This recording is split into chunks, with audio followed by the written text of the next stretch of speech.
Okay guys, so tonight I have made my family some beefy meatballs over egg noodles. And this is a great recipe, and it's a good stretch recipe too, like if you needed to go further for some reason, or you have a larger family, less money maybe, I don't know, but it's a good stretch meal. And sometimes people just get tired of doing like spaghetti. So this is just an option, but I insist that you guys try it. Hi everybody, welcome and welcome back.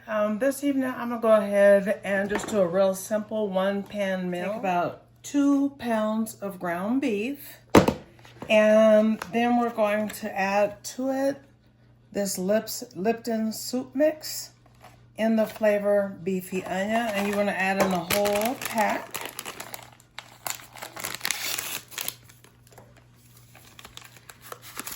And we're going to add about a, let's see how much we want. Teaspoon, 3/4.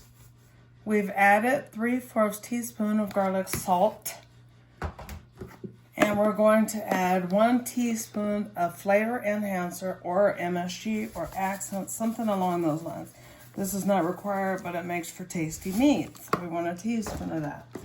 Now we want some onion powder, and we're going to be generous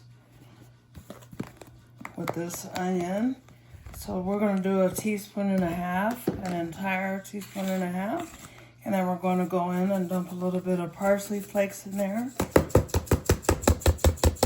Just whatever amount is not required, but if you're going to do it, do 2 teaspoons. Add some black pepper, just a little bit. And just a dab of paprika, probably at least a whole teaspoon. And now guys, we're gonna take some, just regular mustard, and we're gonna do 1 teaspoon and 1/4. So 1 and 1/4 teaspoon. We're going to add to that 1 egg, 1 large egg. Okay guys, so I'm gonna use about that much oatmeal, which is about 1/4 cup. Okay, and so now guys, I neglected to put some Maggi in here. This is not like you better have Maggi, but it sure will make a difference. If you don't have access to Maggi or you don't have any, just use a little bit of soy sauce and use half the amount that I'm going to use today. So today I'm gonna use a teaspoonful of this Maggi. Just sprinkle away for flavor and color. Never just overwork your meat. Work it just until it is mixed to where you can see that the colors are looking alike, because if you just keep working your meat, you're just going to toughen it up. No matter what you do, it's just going to end up being a little tough, and I'm sure you all don't want that recipe. You're just going to real quick, and we're not making perfect meatballs, but you're just going to real quick just take about a teaspoon and a half, if that helps. You know, if you just want to measure it and you just want to make you just a little meatball that is not perfect. I just don't want you to make them perfect or feel that you have to. I'm going to get these made and pop them into our pan. Okay guys, all right, so now we have heated up our large skillet, and we're going to keep this meal down to a 1 pan meal. Okay, so we're going to let these go just until nice and brown. So we're gonna say 6 minutes on this side. We're gonna be at about the temperature about 4. Okay, so let's go ahead and flip them on over. Just one by one.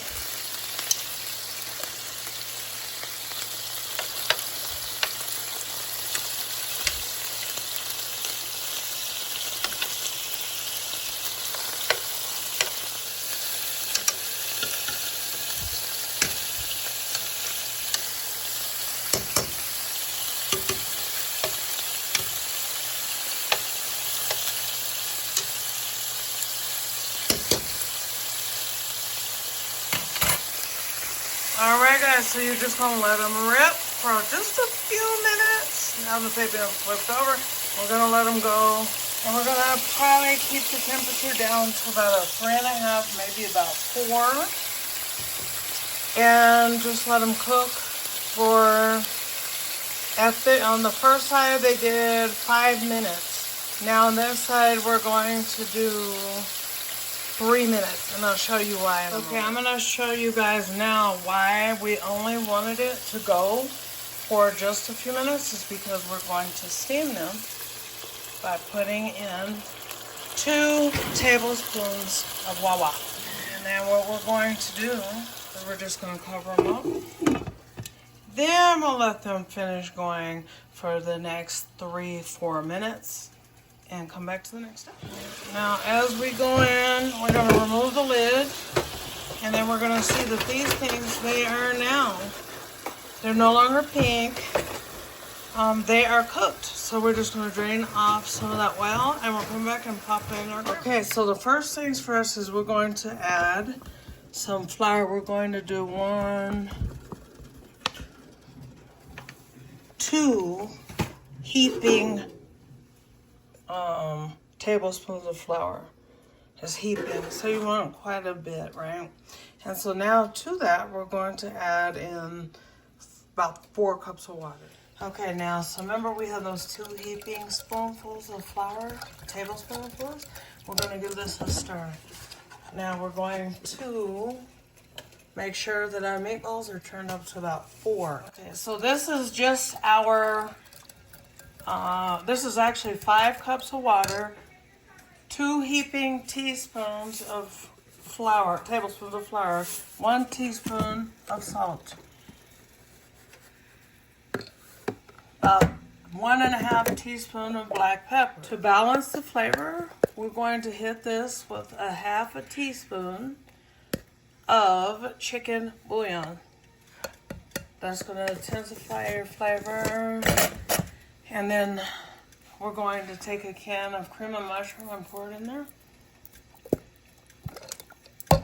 And then we're going to add some kitchen bouquet browning and seasoning. This is for gravy, meats, and things like that of your choice.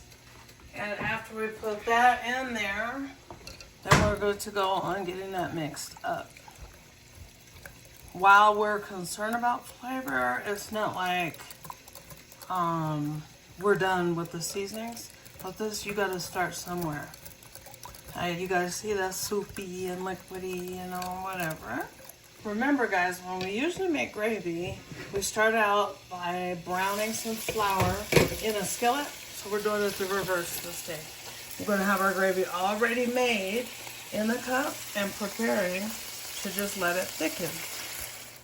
Okay guys, so now I done tasted the sauce. It's just not where I need it to be yet, but I'm going to carefully, ever so carefully, add in some more flavorings.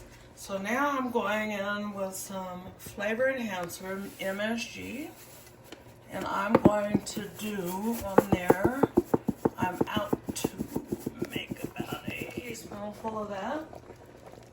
We want to add, mostly for color, we want a little bit more paprika. We want some onion powder. We want to be generous with that. So at least 2 teaspoons. Now, once we're going to move around our meatballs with a whisker, and we're going to see that there's a meatball stuck in the whisk. Okay, no, we're going to see right now that that's still not where we need it to be. Well, we know it's getting thick and it could thicken up too fast, so you want to turn your burner down to low. Any kind of egg noodles will work. My choice though is the no yolk brand, and they're enriched, and then they're the dumplings. You can choose what you like though, however. And then you're gonna pour in you can pour in almost all your bag, and the bag is 12 ounces, so you almost poured in everything. And then after that, you want to kind of just give it a little move around, a little stir around. Get that all nice and spread out. Remember, we have 5 cups of water, but we know this is going to get real thick, and it will get thick faster than the noodles can cook. So we're gonna pour in 2 additional cups of Wawa. All right, add the onions because we want that delicious onion flavor. This is 2 about small onions, and I just slice them, you know, just pretty thin. And then we're gonna want to hit them with some paprika, just to give them some kind of a flavor coming out of it, and help the gravy to take on the flavor that we want it on. All right, okay. All right, so we're back, and this meal is complete. So now it's complete for y'all, but me, I need a little bit more salt in there, so I'm doing about a teaspoon, 3/4 teaspoon if you want the additional, but you can certainly stay where you're at. And then this is your completed meal.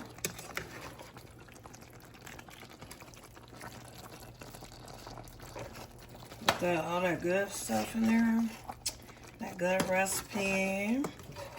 And we managed to do it all in one pot, well under an hour. So we'll say like this is probably a 45-minute meal, only because you have to roll out your meat. And you guys, you feel free to use whatever kind of pasta that you want. I love these egg noodles, and they just be so good. There's something to truly write home about. Like, tell people how good they are. Some people know about them, but some people don't really get into them. Anyway, here's the outcome of the meal. And if you want to learn how to make it, then follow that recipe.